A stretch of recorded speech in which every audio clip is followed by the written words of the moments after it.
Sí, ahora lo Ahora, quité. Ya. hola, ¿cómo estás? Ay, espérate bien, espérate. Déjame ver. Porque tengo la cámara en un lugar diferente al que la tengo durante el día. Déjame ver. ¿Qué pasa aquí? Ok, hay flores. Ok. Eso me gusta, me gusta. ¿Qué me cuentas? Muy bien, encantada la vida aquí, entreteniéndome. Ay, hija, esto es una locura. ¿Quién nos iba a decir que nos iba a entrar una cuarentena? Nosotros los cubanos, que ya venimos ya con nuestra carga, Es que entonces, nos persigue el... Ajá, ajá. bueno, bienvenida a otro episodio del podcast Cultura de la Palabra, o World Culture, que es un entretenimiento que yo me he buscado en el Muy coronavirus bien. para hacer un poquito de sentido junto con otra gente, ¿no? De lo que está sucediendo, aprender Ajá, mutuamente, comunicarnos. claro. Entonces, hoy tengo el placer de tenerte invitada, Milvia. Me gustaría que te presentaras. Sé que eres una activa administradora de educación, pero me gustaría que tú contaras qué es lo que te dedicas a la Universidad de Chicago. Bueno, yo me dedico ahora a administrar el programa de políticas públicas de los undergrads. Quiere decir los muchachos que están en el programa de 4 años de college um, y declaran su concentración en políticas públicas, que en inglés es public policy. ¿Y Antes qué de tal? esto ¿Cuánto estaba. tiempo llevas haciendo eso? Bueno, estoy desde diciembre con los muchachos del college. Antes de eso estaba por 4 años con los que estaban estudiando la misma carrera, pero ya postgrad, es decir, ya su maestría, y con incluso algunos de los PhD, porque mi papel antes de estar con los del college era no solo como academic advisor, ¿cómo se dice eso en español? Sí, Eh, asesor académico. Ajá, como asesora académica, pero también yo estaba a cargo de toda la administración de la ayuda financiera a los estudiantes de maestría y de doctorado. Qué Entonces, chévere. aprendí muchísimo trabajando para los estudiantes de maestría y doctorado, en no solo, ofrecerle consejos académicos, sino también desde el punto de vista de administración, de cómo poner en el sistema sus becas, de cómo ayudarles desde el punto de vista de considerar ayudas financieras por grants, es decir, scholarships y cosas así. Y bueno, tuve muchas conversaciones interesantes sobre la dificultad que es realmente y lo caro que es estudiar en este país en Claro. alguna universidad. Y la Universidad de Chicago es magnífica, pero también es muy cara. Es una universidad privada. Dan mucha ayuda financiera, pero a la vez también los estudiantes, sobre todo de maestría, tienen que financiarse su propia educación prácticamente. Sí, qué Con trabajo los tan interesante después de todo, ¿no? Me imagino que sea chévere estar ayudando, ¿verdad?, a tantos jóvenes. Sí, es un trabajo precioso porque te levantas cada día sin saber qué es lo que va a pasar, sin saber quién te va a escribir y decirte, bueno, estoy en medio de una crisis, ¿cómo me puedes ayudar, verdad? Entonces, en ese sentido, es una incertidumbre, pero a la vez te da esa sensación de que si tú tienes los recursos para ayudarles, aunque no tengas la solución, por lo menos puedes hacer que su experiencia como estudiante sea un poquito mejor, un poquito más llevadera, ¿no? Y cuéntame Entonces, cómo es tu población de estudiantes, de dónde tienes estudiantes. mira, es muy interesante porque con el programa de maestría, prácticamente el 50% o a veces más de los estudiantes son estudiantes internacionales, no son de acá de Estados Unidos. Ah, mira, qué Entonces, chévere. eso me dio la oportunidad de trabajar muy de cerca con estudiantes latinos, por ejemplo, porque las organizaciones de estudiantes son muy fuertes en ese programa. Entonces, hay organizaciones que son basadas en un aspecto de la política pública, por ejemplo, estudiantes que están interesados en salud o estudiantes que están interesados en urbanidad o en educación, pero también hay grupos de estudiantes que se unen y forman organizaciones basadas en su interés, ¿cómo decir?, social o de dónde vienen. Entonces, la Organización de Estudiantes Latinoamericanos es muy fuerte. Y yo tuve la oportunidad de trabajar muy cerca con ellos, siendo una de las pocas personas en la administración que hablaban español o latinas.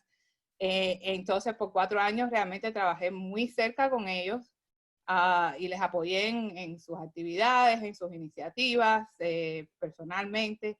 Entonces, es una comunidad muy, muy fuerte de estudiantes de otros países. Los de Asia, por ejemplo, tienen un foro grandísimo que es como una conferencia que ellos organizan sobre cuestiones más específicas de China o de otras regiones de Asia. Estudiantes de India también tienen sus organizaciones. Entonces, sí, ¿cómo decir? Es como un programa global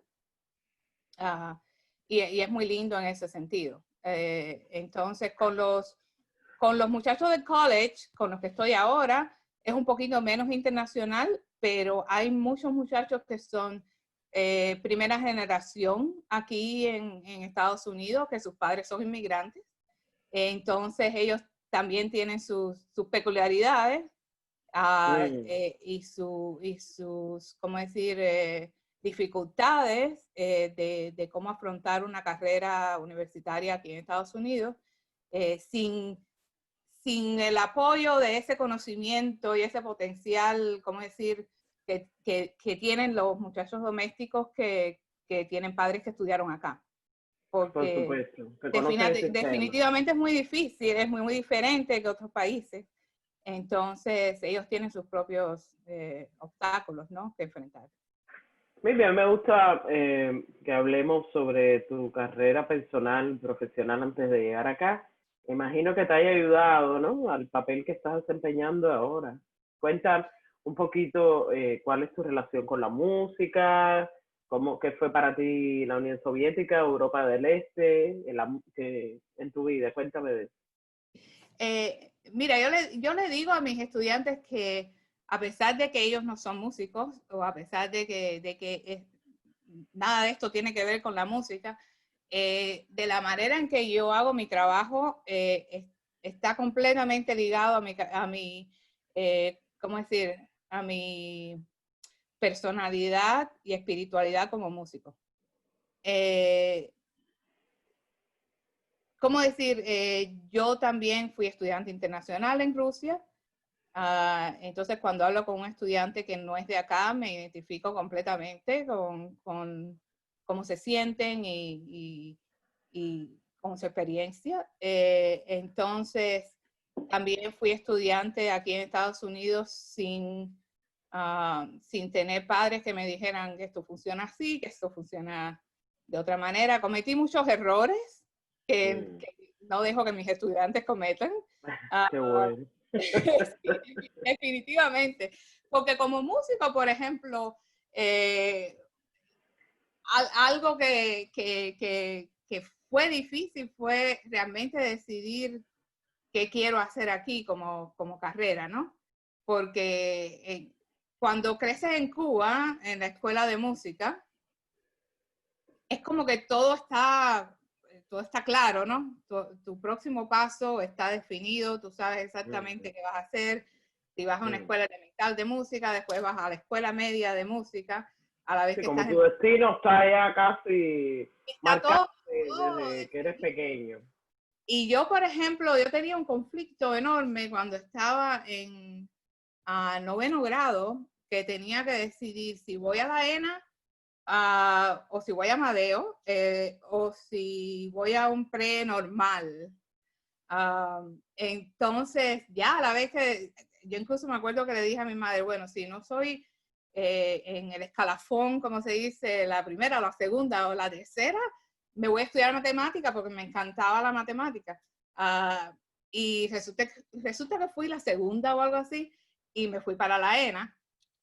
Pero en los 14 años, es una decisión tan fuerte porque además si, Muy fuerte. si Uno ibas no a sabe lo que nivel... estás decidiendo para No, nada. no sabes, y aunque quieras ser músico, tú sabes que a la vez, en 14 años, si yo decía, ay, Dios mío, el piano, y yo crecí con la música y era todo lo que sabía hacer, pero había muchas cosas más que me interesaban, y a la vez que tú tomas esa decisión en Cuba, ya estás en un pre que no es normal y ya no puedes pasar a otra carrera universitaria, ¿verdad? Entonces estás obligado a tomar esa decisión cuando eres un niño. ¿Y cómo fue tu experiencia, digamos, de estudiante en Europa del Este? ¿Dónde fue que estudiaste tú? Bueno, estudié cuando me fui a Rusia, como la experiencia de muchos cubanos que estudiaron allá, ¿no? Increíble, realmente increíble. Tuvimos la oportunidad de estar en un lugar, en un momento allí de un cambio fenomenal. Porque fue cuando el cambio, cuando el derrumbe del bloque socialista estaba por allá. Sí, yo llegué a Rusia en el 88. En el Claro, empezó en el 1988. 89. En el 88, exacto. Entonces, Wow. Tremenda etapa te tomó ahí, ¿no? increíble. Yo te digo, por ejemplo, el ruso no me caía tan mal el idioma. Era algo que no me entraba ni por un oído ni por el otro.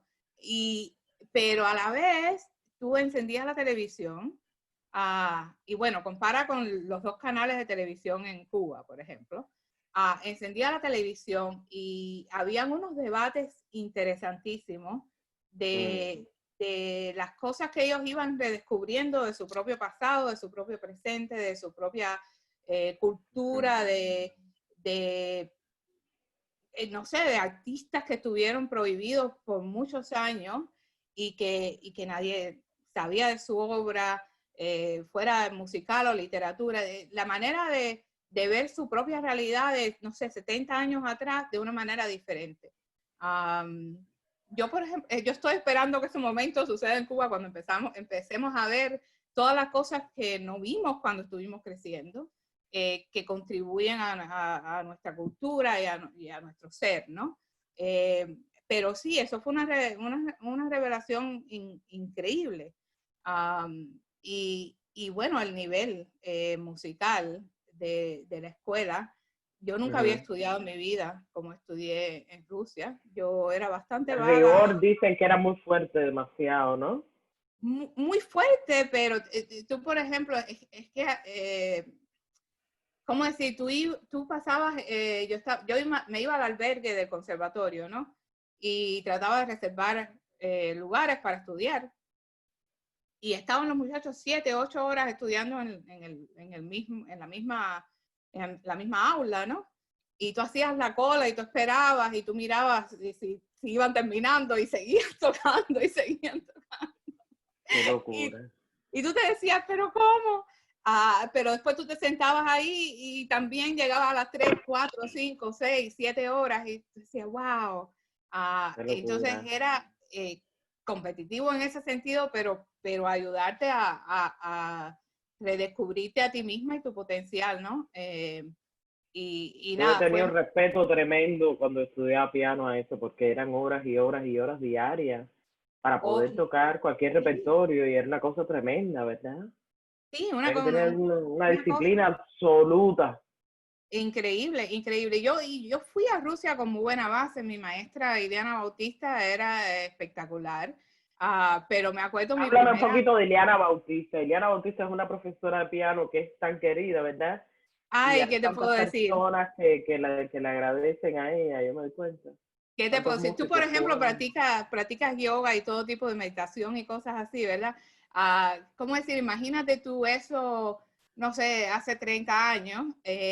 y yo iba casi Liliana a tomar clases y me hablaba de yoga, me hablaba de meditación, me hablaba de cosas que nadie hablaba en ese momento. En Mantilla, en su casa preciosa, con su piano y su gran perro que era fantástico, y su madre que nos cocinaba cosas y todo eso. Nada, un privilegio total, total, total. Es esas maestras que yo veo que sus alumnos siempre las recuerdan porque es muy bonito ver eso, ¿verdad? Es muy Como lindo y tantos te digo, alumnos a través del mundo, de distintas épocas, que todos le tienen mucho cariño, ¿no? Y mucho respeto. mucho cariño, mucho respeto. Y cómo decir, yo me acuerdo que a veces que ella me decía las cosas y creo que alguna vez me dijo, a lo mejor no estás entendiendo ahora, pero algún día vas a entender. Y así es, muchas de las cosas como que se acumularon ahí para que pasaran los años y empezar a hacer conexiones, ¿no? Y entonces eso, en ese sentido, ay, aquí está mi hija, Leila. Tan bella. ¿Cómo está ella? En ese sentido, como que muy, muy lindo, ¿no? Y aprendí muchísimo, muchísimo, muchísimo de ella. Quería preguntarte otra cosa. Yo he visto que con los años, a ti te ha pasado algo un poquito similar a mí, que uno ha adquirido una conciencia de la voz femenina, de la voz del emigrante, de la voz afrocubana, de la voz afrolatina. ¿Por qué tú crees que uno tiende a este tipo de conciencia, de toma de conciencia cuando uno está en la diáspora, ¿no? ¿Y qué importancia tú crees que tenga? Sí, sí, es increíble porque, ¿cómo decir? Espérate, déjame moverme porque Leila me ha hecho ruido acá.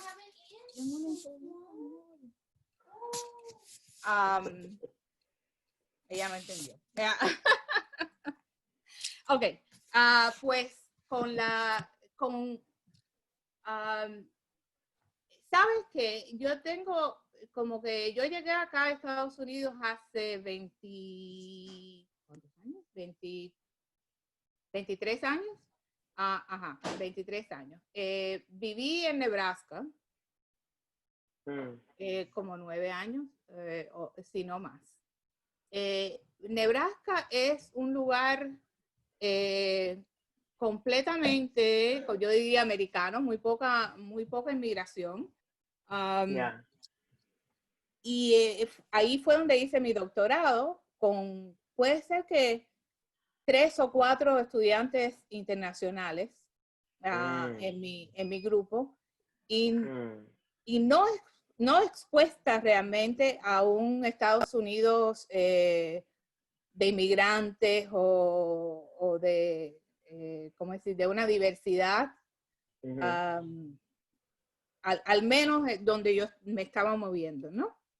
Entonces, en ese momento fue la primera vez que yo tuve que pensar un poco de, ok, ¿cómo me presento, no? Soy cubana, puede ser que esa es lo más saliente, ¿no? Me presento como negra, me presento como, ¿cómo decir?, afrolatina, me presento como pianista. ¿Cómo me presento, no? Todas esas... Uno está obligado un poco acá, ¿no? Como por el sistema, la manera que funciona, a como que a definirte o añadir dimensiones que tú a lo mejor originalmente en las no que tú no pensabas en ellas, pensabas. ¿no?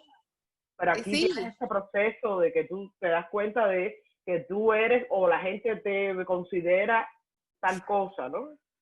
claro. Entonces, lo más gracioso es que al final terminaba tratando de aclarar de que yo no soy mexicana, que a mí nadie me había dicho mexicana en mi vida.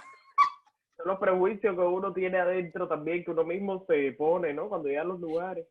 Sí, Hasta la porque además para incertidumbre, ¿no? ellos, bueno, latina es mexicana. Entonces, era muy, muy difícil. En Rusia, de una manera interesante, por la conexión que había con Cuba, yo nunca tuve que explicar dónde estaba Cuba ni qué cosa era Cuba, ¿verdad? Todo el mundo sabía si yo decía que era cubana, todo el mundo sabía y todo el mundo, qué rico Cuba. ¿verdad? Acá fue un poquito diferente en ese sentido, pero, ¿cómo decir? Viviendo en Miami, es que he vivido en varias partes de Estados Unidos, entonces en cada lugar he sentido que he aprendido un poquito más de cómo integrarme, pero a la vez cómo... ¿De quién eres tú, no? Sí, cómo mirarme hacia adentro, ¿no? Entonces, después de Nebraska, estuve en Baltimore un año, donde por primera vez realmente vi cuán segregado es este país en ciertos lugares. Era increíble ver la diferencia ¿cómo decir?, de clase, completamente conectada a la cosa de la raza. Increíble, Entonces, sí. para mí eso fue contundente, ¿no? Y después en Miami es un poquito diferente porque entonces tienes la latividad metida en todo eso y los cubanos, etcétera, etcétera. Entonces es como si no estar en este país realmente. Yo me he dado cuenta que acá hay una experiencia bien peculiar cuando tú vienes o tienes descendencia africana. No importa si tú eres cubano o lo que sea. Y eso es algo que en la cultura cubana, yo no he visto que eso esté analizado o hablado lo suficiente. No sé qué te parece. No, yo creo que no se ha hablado suficiente y vaya, muy poco. Y yo te digo, ahora recordando un poco las cosas de Fernando Ortiz y los trabajos que se han hecho sobre la influencia africana, etcétera, etcétera, realmente hay ¿cómo decir? En la comunidad moderna cubana, dentro de Cuba, fuera de Cuba, hay mucho trabajo que hacer en lo que es la definición de quién tú eres desde el punto de vista de tu africanidad, desde el punto de vista de tu cubanidad. ¿Por qué tú crees que es importante para nosotros cubanos, por ejemplo, incorporar ese tema? Porque yo veo que hay una resistencia de algunos cubanos, ¿no? Pensadores, intelectuales, a abordar temas de raza, temas de género dentro de los análisis de la cultura cubana, y yo creo que eso es algo que totalmente cabe. Pero me gustaría saber tu opinión, ¿no? ¿Por qué tú crees por qué es importante incorporar estas dimensiones de identidad para analizar cualquier fenómeno cubano, ¿no? Por ejemplo.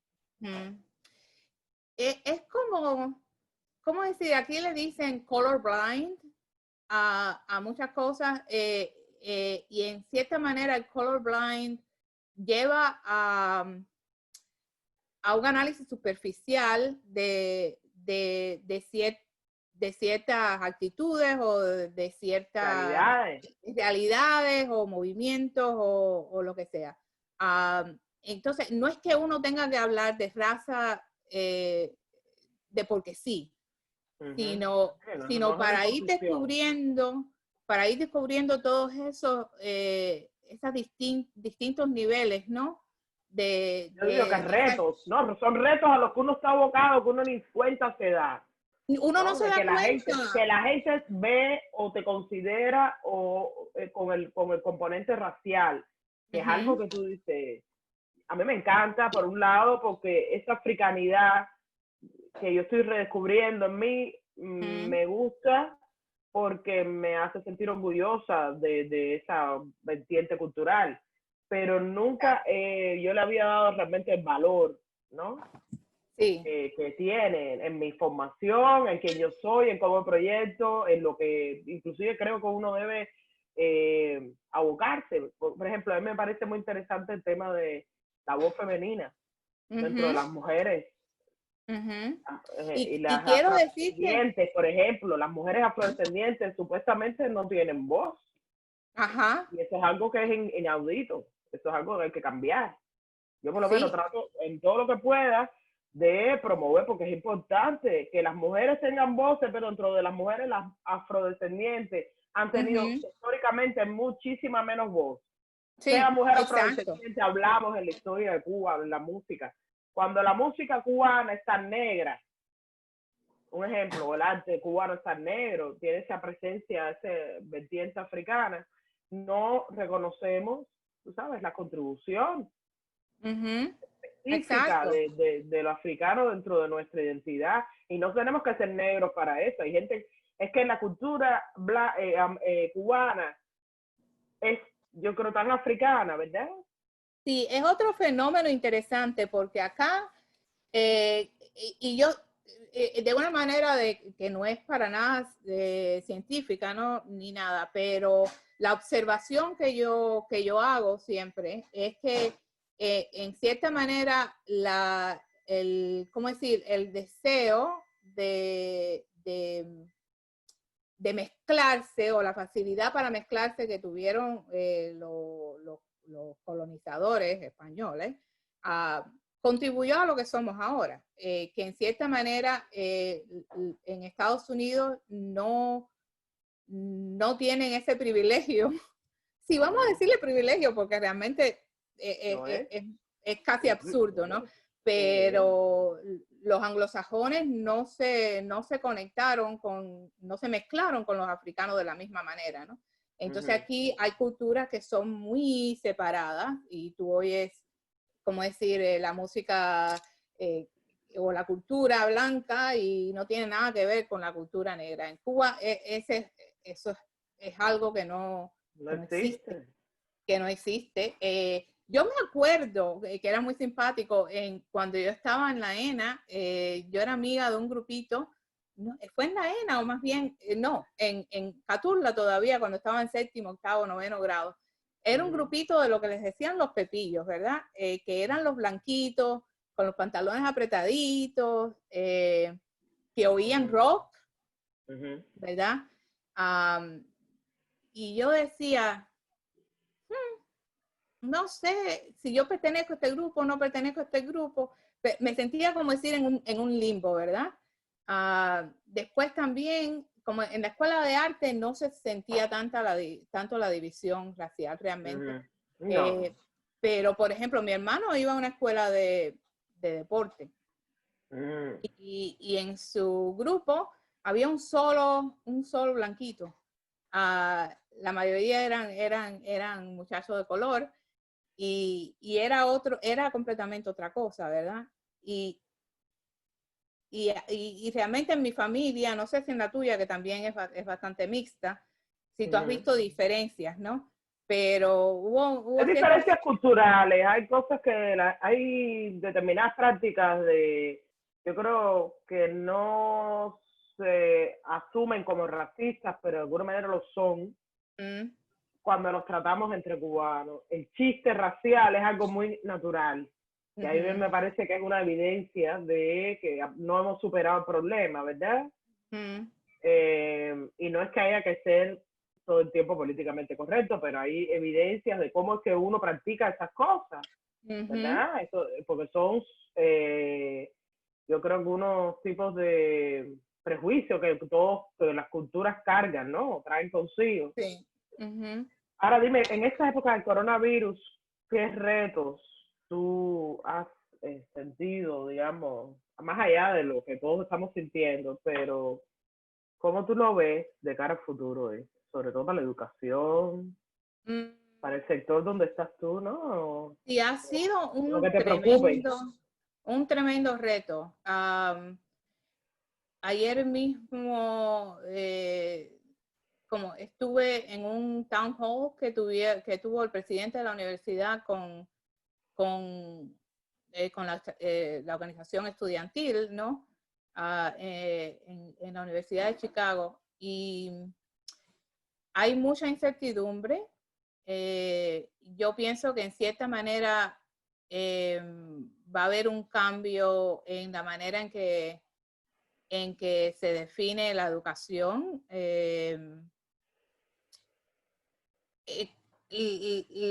escuela está online? La escuela está online todo, ¿no? La escuela está online completamente. Está online completamente. Todos estamos trabajando de casa. Para entrar al edificio hay que pedir con 24 horas un permiso. Yo, por ejemplo, necesito printear algunas cosas y tuve que pedir un permiso para entrar a mi oficina, ¿verdad? Qué fuerte. Como cambió todo de un momento para otro, un día para otro. es muy fuerte. Y la experiencia universitaria en este país, yo realmente no fui a universidad en Cuba y no sé cómo decirte cómo es en Cuba. Me imagino que en ELISA hay mucho más allá de las clases en ELISA, diciendo el Instituto Superior de Arte para los que no saben, pero Claro. mucho más allá de las clases, ¿no? Hay conciertos, la gente se reúne a tocar, hay una vida social que es como un apéndice de la vida académica que es fundamental para tu experiencia universitaria. Por supuesto. Entonces, a los estudiantes, al perder ese apéndice, los deja solamente con las clases y las clases virtuales. Claro. Que, Sí, se te quita toda la experiencia social que de es la tan universidad. importante, que Claro. es esencial, ¿no? Entonces, y sobre todo para una universidad como la Universidad de Chicago, que uno de los valores natos de la Universidad de Chicago es lo que pasa en el La aula, comunidad, ¿no? en la comunidad. Hay clases que, por ejemplo, de filosofía, que tienen en la clase, pero después por las noches, una vez a la semana, se reúnen en el pequeño grupo y se ponen a discutir, a Claro. hablar. Claro que eso es importante, eso es parte del conocimiento Sí, esencial. exacto. Entonces, por ejemplo, nosotros en política pública tenemos muchísimos eventos donde vienen gente, donde hablan, no sé, especialistas en la materia, donde vienen alumni a conversar con los estudiantes. Hay muchísimas cosas que pasan constantemente fuera del aula como tal. Entonces eso lo hemos tenido que llevar a Zoom meetings, pero es que no es lo mismo. ¿Y tu hija, la mayor, dónde está ahora? La mayor mía está en Alemania, en Berlín.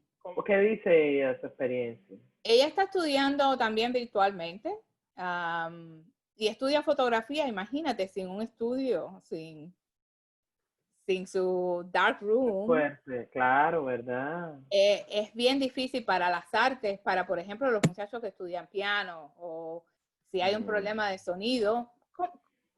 ¿Cómo tú sabes que realmente está tocando lo que tú quieres, lo que tú esperas, ¿no? No, yo leí el otro día, imagínate los profesores de estudiantes especiales, que dice que no Imagínate. funciona en muchos casos la cosa virtual, no funciona Imagínate. exactamente Exacto. como debería ser.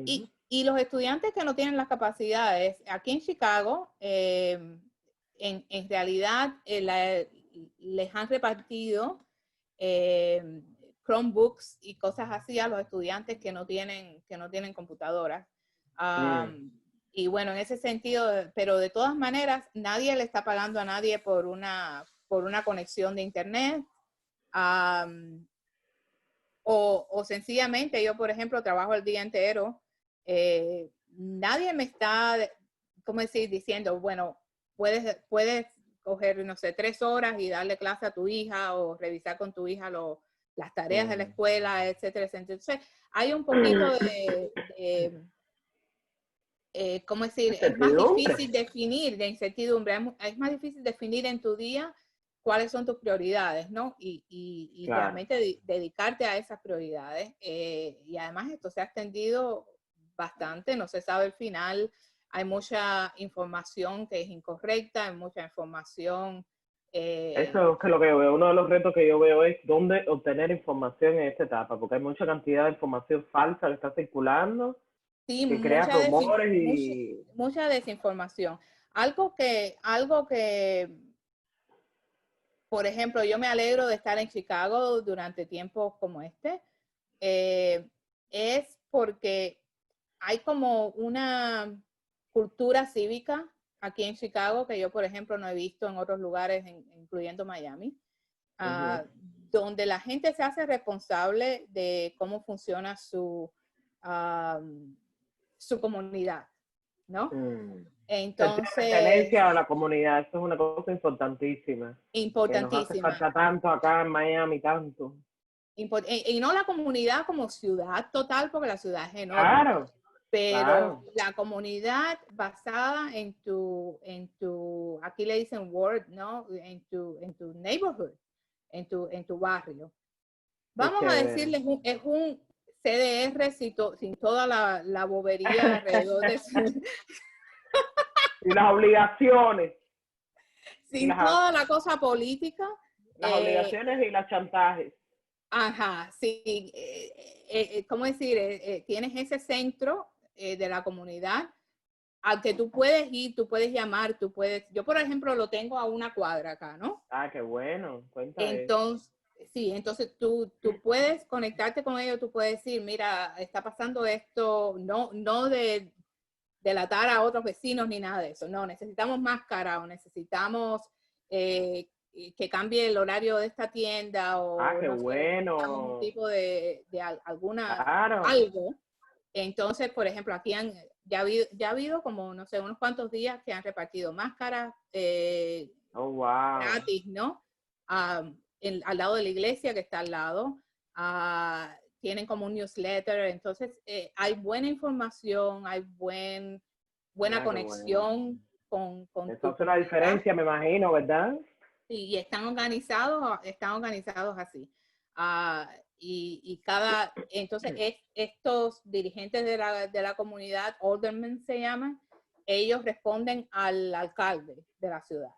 Entonces, realmente hay, ¿cómo decir?, órdenes desde la alcaldía y desde el gobernador del estado, pero a la vez desde el punto de vista comunitario tú tienes voz, tú tienes un mecanismo para llamar, para escribir, para decir qué pasa. Te sientas más acompañado, ¿no? Que hay accountability de alguna manera, que puedes contar con algo más allá de ti mismo.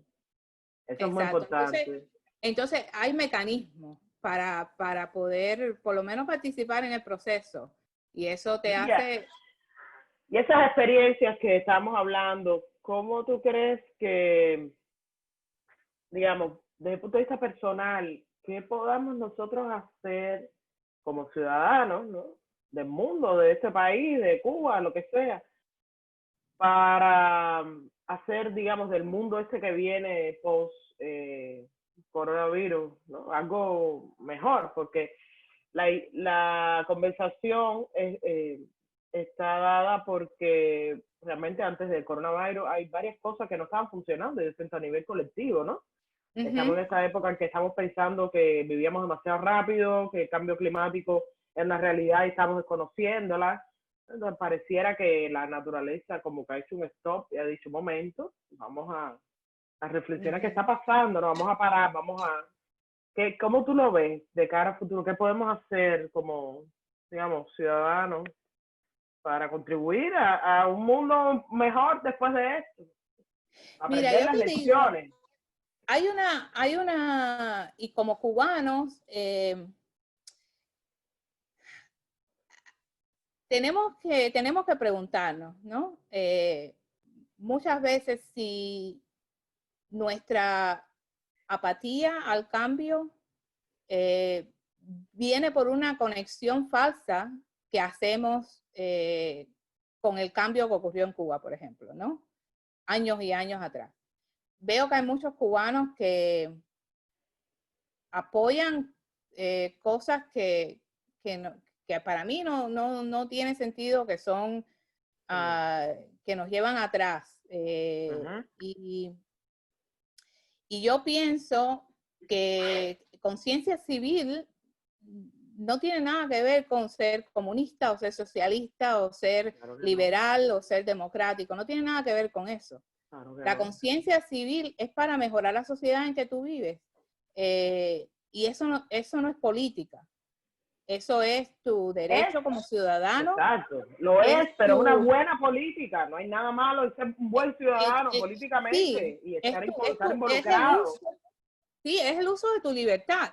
Y tenemos esa suerte de estar en un lugar donde podemos ejercitar ese derecho. Entonces,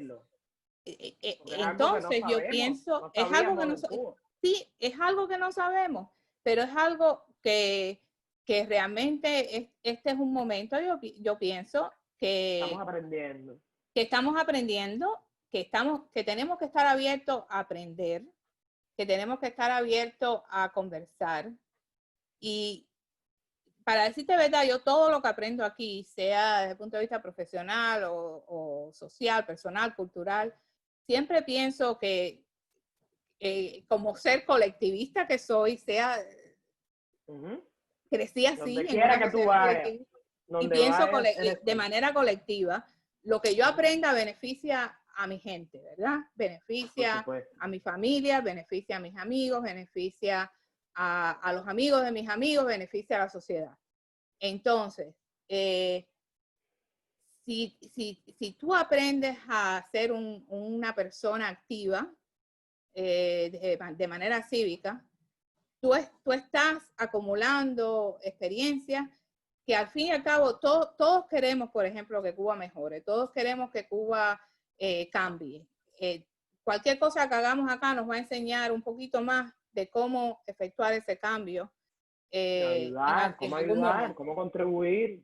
De cómo contribuir.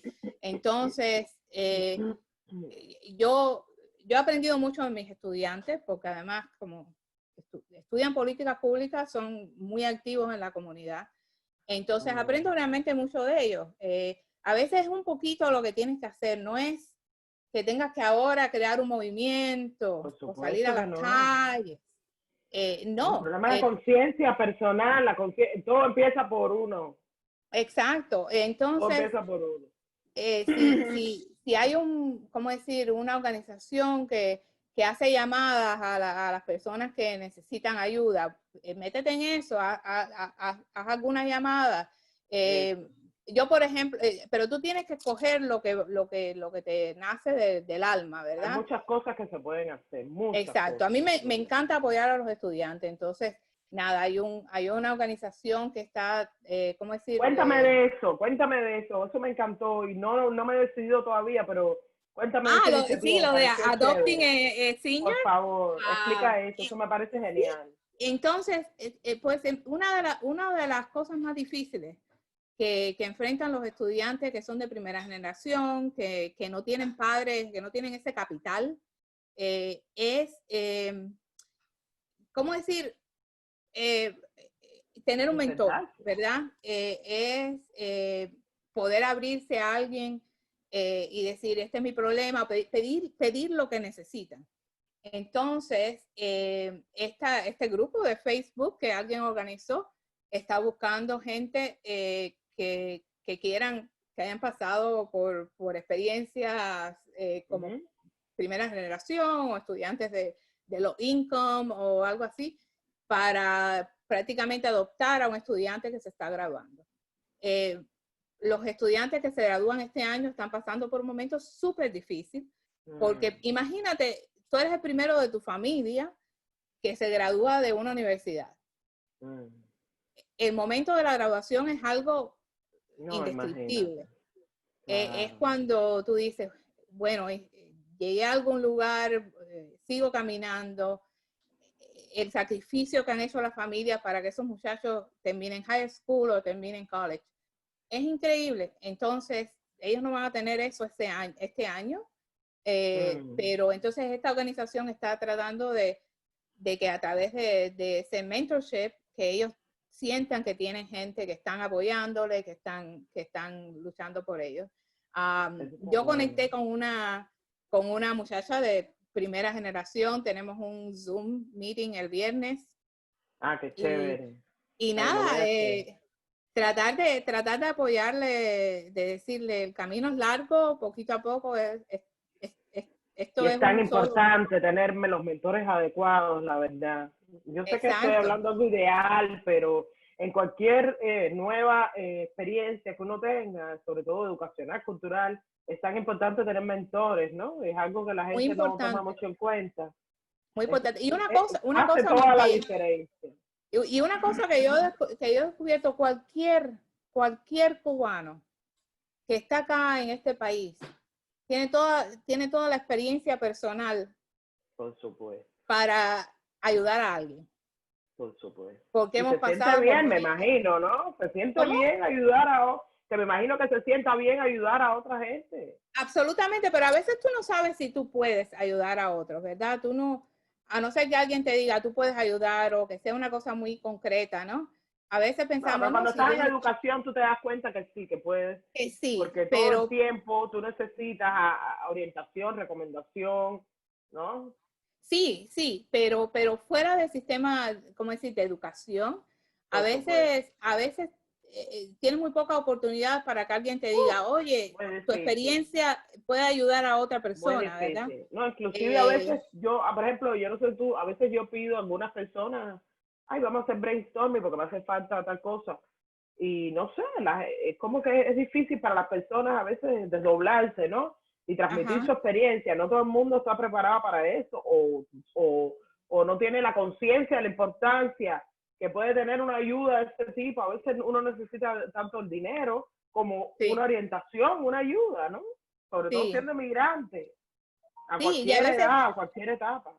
y a veces yo te digo, a veces necesitas sencillamente oídos que te oigan, ¿no? Y no es tanto que te digan qué hacer o no hacer, Exacto, sencillamente que te oigan lo que tú tienes que decir y exacto, formular una idea y que te pregunten exacto.